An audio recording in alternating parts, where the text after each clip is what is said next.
All right, team, today I would like to take a moment to explain to you how to properly install a roof and why it matters.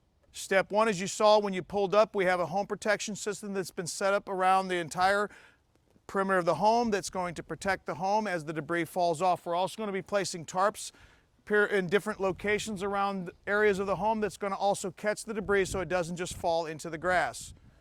Next, we're going to tear off the entire roof system. As you can see behind me, this roof system is in the middle of being torn off, but after we've completely torn the roof off, which in this case you can see there's some black felt that they're rolling off as they're pulling out nails, and I want to help you to understand why it's so important to tear it all the way down to the roof deck, or in this case, the roof sheeting.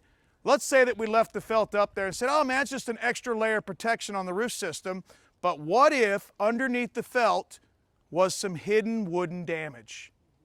That is why we tear off every piece of felt all the way down so that everything is fully exposed and the wood can be seen and inspected and replaced as needed. Next, all new drip edge along the eaves of this roof system, which will serve as the first layer of protection against water. Then we're going to install new ice and water shield on all eaves, all valleys, all walls, skylights, chimneys, anything that protrudes from the roof. We're going to get new ice and water shield. Why do we put ice and water shield in those areas? Because those are the areas most prone to have problems, so we're going to do an extra layer of protection in those areas.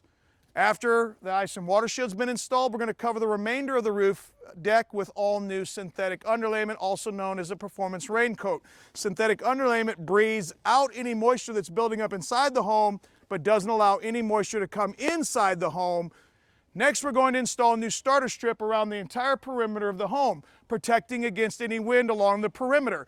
At that point, that's going to be with the areas where the most likely going to have some wind that's going to blow up the edges of the roof system. All new architects on the entire roof system. While installing the architects, we're installing new flashings on the soil pipes, dryer vents, furnace pipes, whatever needs a new flashing on the skylights and chimneys. And then we finish with the ventilation, box vents or ridge vents, and all new ridge cap across the ridge of the roof. We clean the roof, we clean the gutters, we clean the ground, we haul the debris away, and we take the home protection system down. That's the proper way to install a roof.